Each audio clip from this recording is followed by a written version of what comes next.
Thank you for staying with us. For many Nigerians, President Bola Tinubu's 8-point agenda, pointing towards economic re-engineering and radical overhaul of directive principles of states' policies, are ambitious but achievable. But the pathway to accomplishing his vision and reforming the nation's economy are thorny and are already putting many Nigerians through tough times. The petrol subsidy removal is one area that Nigerians are still finding hard to cope with, which is why the government had to introduce cushioning measures to help citizens deal with the removal of the fuel subsidy. A while ago, the president released the 8 priority areas for moving the Nigerian economy forward and for delivering good governance to Nigerians. His areas of core priority are food security, ending poverty, economic growth, job creation, access to capital, improving security, improving the playing field on which people and particularly companies operate, the rule of law, and of course, fighting corruption. Well, joining us via Zoom is Adirunke Onodeko, multi-sectoral expert and business development consultant. Good morning. Thank you for joining us. Good morning. Thank you for having me on. Right. Now, there's been divergent reactions to the president's agenda to re-engineering the economy, even with regards to some of the appointments he made to also addressing the matters of the economy. Let's get your perspective to the steps the president has taken alongside the persons that he has appointed to drive, this re-engineering process that he has put in place for the country. So first and foremost, I really applaud the agenda that he has set for himself. And he is the president and he has a right and he sees a larger picture that he needs to share with us citizens a little more in depth so that we can follow, have the buy-in and support what he's doing. My view is that it should be a two-pronged economic agenda, a government-based economic agenda and a private sector-based economic agenda, which would both be stimulated by the policies, the regulations, and the things we will see. On the government side, we need to see that there's policy changes in areas where there has been inconsistent policies, and not just for the nation. The international community that are supporting us with manpower, finance, and other incentives need to see that we're consistently following a particular path. More than that, we also need them to follow through with regulations and monitoring. And nobody gets it right the first time. We need to see a nimble, responsive government. If you put a policy in place and there are regulations, and after 6 or 8 months, you find out you're not getting the results, please get back on the drawing board and see what you can tweak, what you can change, or what you can add. And it's that people need to be moved around, people need to be removed, new people need to be brought in. We need to see that happening. We don't want to wait for 4 years of the government and then they tell us, the government is reshuffling its portfolio. We're going to have some successes, we're going to have some failures, but we need to see that the government is responsive and nimble. The other part of it is the private sector-led economic agenda. We need to ensure that the basis for private-public partnerships are put in place. The government need to understand that we have a few things going for us as Nigeria, in Africa, and in the world. 1 is our youth population. 2 is our population on the continent. Every 4 Africans, 1 is a Nigerian. So it's really important that the government focuses on the repositioning of the nation on the continent and globally. Policy stability, youth employment, reskilling and retooling the young people, restoring dignity in labor. Also, we have to start boosting our exportable goods. It cannot just be oil and gas. We have to start looking at our agricultural process. And that's where they're going to start seeing things like employment, diversity in our economy. More than that, we need to see food production. We need to become food stable. We don't need the foreign exchange going out, importation of foods coming into this country. We need to be able to feed ourselves, and we have the capacity, we have the land mass, and there's the technology to ensure that that happens. Last but not the least is to find a way to bring people's mindset back to a nationalistic mindset. The country is in such disarray. People thinking some things are for government, some things are for the private sector. There is a joining that has to be done, and it has to be government-led. Things like technology, things like power, things like enabling environment for businesses to thrive. The government is not going to be able to employ everybody. So they need to make underlying factors that are positive and allow companies to grow. We're seeing companies, international companies, leaving the country in droves. I haven't seen the government or the president address those issues head on. So we need to see a lot more from them. They need to be more proactive. There need to be a lot of town hall meetings between the government and the private sector and the citizens, and not them doing their thing in one silo, and then the private sector is struggling on the side. We don't have 4 years to wait. We need to see results for all the pains that we're going through as quickly as possible. Interesting stuff. You have actually, touched on a, broad-based issues as regards what the president needs to do to, shore up the economy of this country.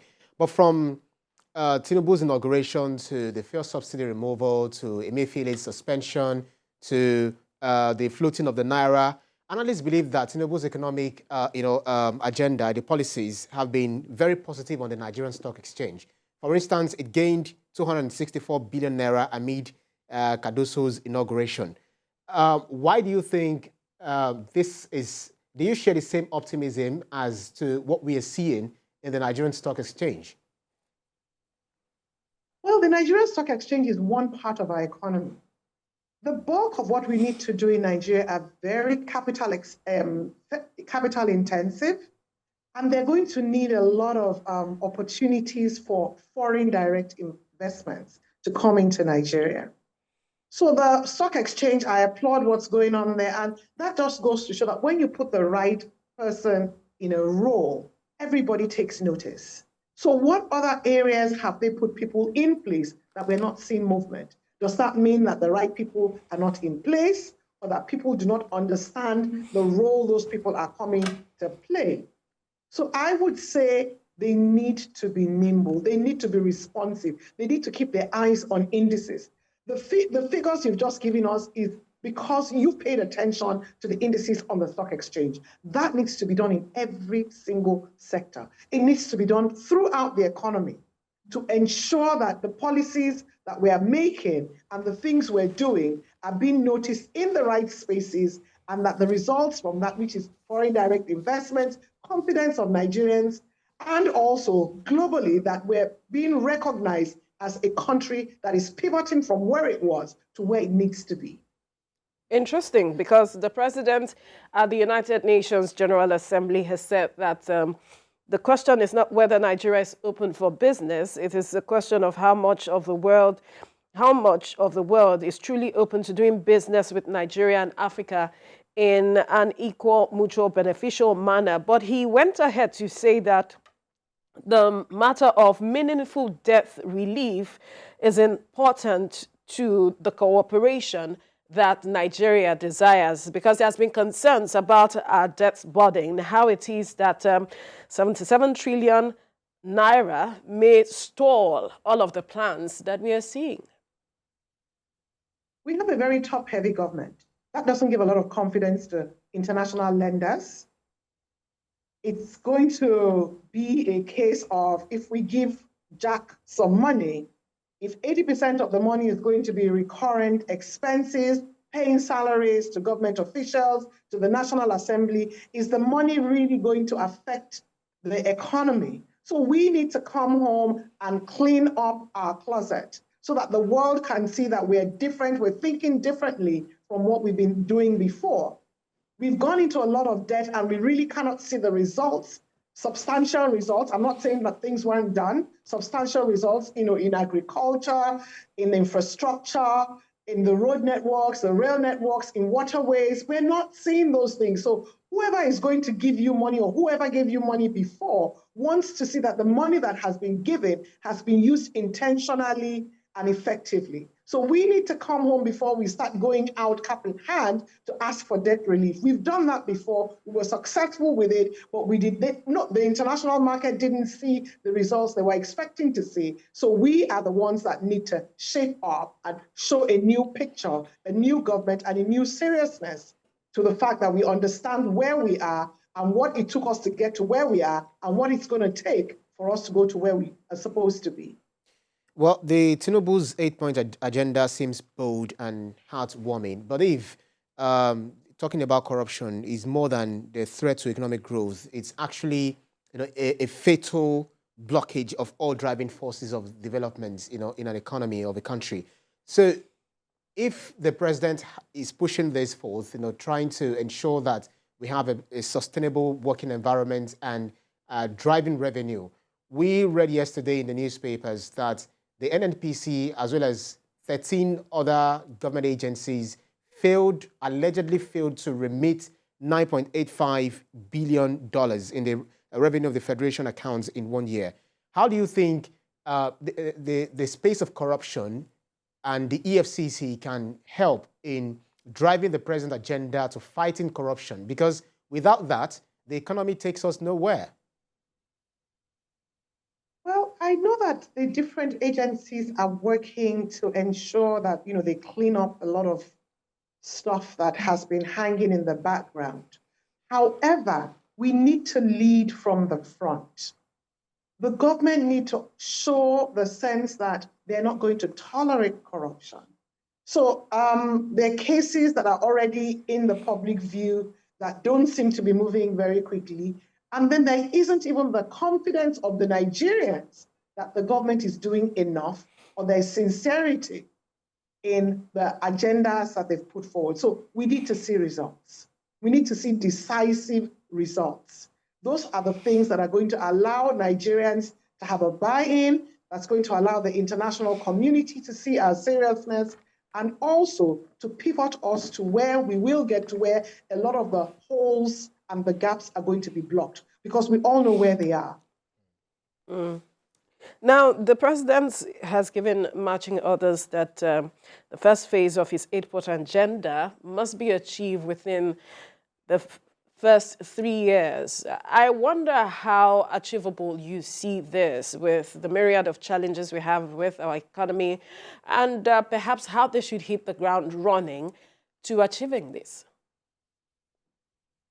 Well, the appointments that are being made, some are promising, some are disappointing. I would say, a lot of people that I've spoken to have said they were underwhelmed when they heard the list of ministers and the different people who are being appointed. And I think 3 years is a very long time to see results. So I think the government should go back to the drawing board and tell us some quick wins, short-term gains. We're going to get the medium-term ones and the long-term ones. We don't want to wait for 3 years. We really cannot afford to wait for 3 years, because the results we show quickly is what's going to allow our economy to open up, to broaden, and to deepen.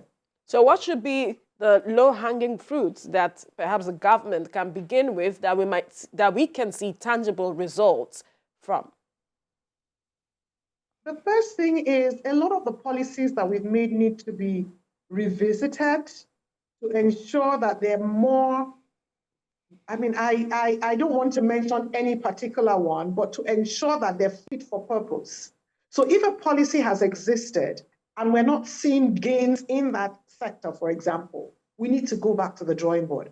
Policies are not meant to stay. As things change, as things evolve, as people change, as circumstances change, we need to see that the government is willing and able to make adjustments to ensure that policies are relevant and are delivering what they set out to do. Isn't that policy somersault?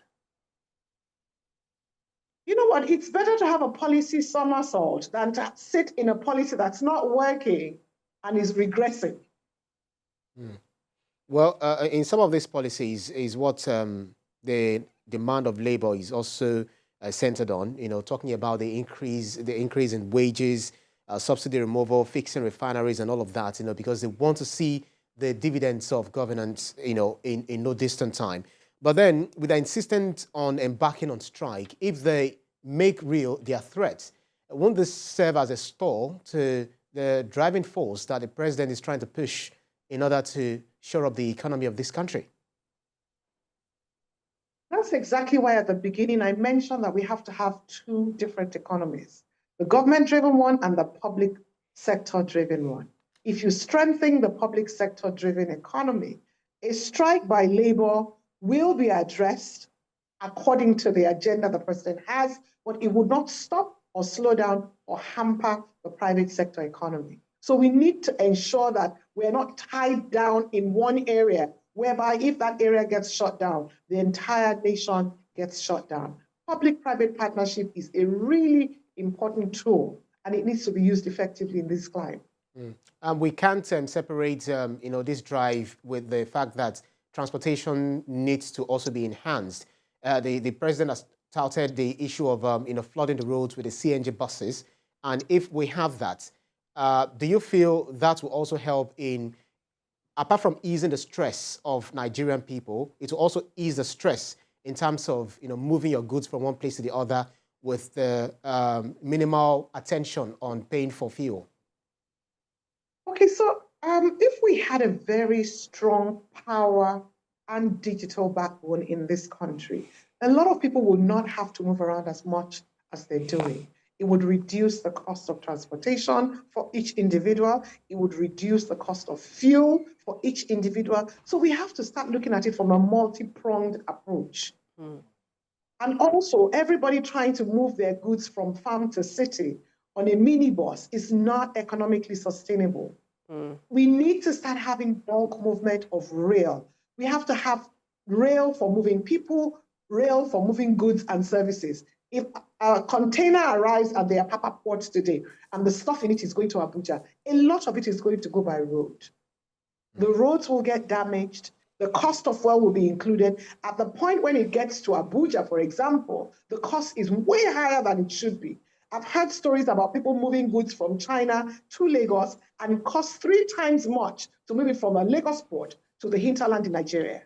That shouldn't be so. So that's one of the things we need to start looking at. What are we not doing right? What do we need to change?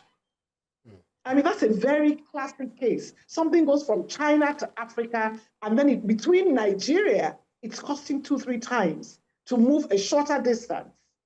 It doesn't make any sense. So what are we going to do about things like that? Obviously, the economic team have their work cut out for them. But the aspect of homegrown re-engineering of our finances, reimagining stewardship of our resources, letting the economy work for the people, how do you interpret this? We have the best brains in Nigeria. It's spoken of all over the world. Globally, we have the best brains. The government needs to identify people doing great things all over the world, bring them back home, get them to consult, get them into groups where they can focus on individual sectors. We have what it takes. We just need the political will, and the government need to lead. They need to lead this movement to ensure that we're growing rapidly, we're using the best brains we have, and that we are putting round pegs in round holes, which is usually the problem with governance. We need to put politics aside. If we can grow the Nigeria economic pie large enough, every Nigerian will be happy. So we cannot keep it small where a few people dominate the space and are getting large slices, and the rest of the Nigerians are dealing with crumbs. So it is going to take a lot of determined effort. It's going to take the best brains, and it's going to take a lot of radical, out-of-the-box thinking and approach to a lot of the things we're doing to get us out of the woods. All right, and that's a fine place to leave the conversation. Aderonke Onodeko, multi-sectoral expert and business development consultant. Thank you for your time on the program.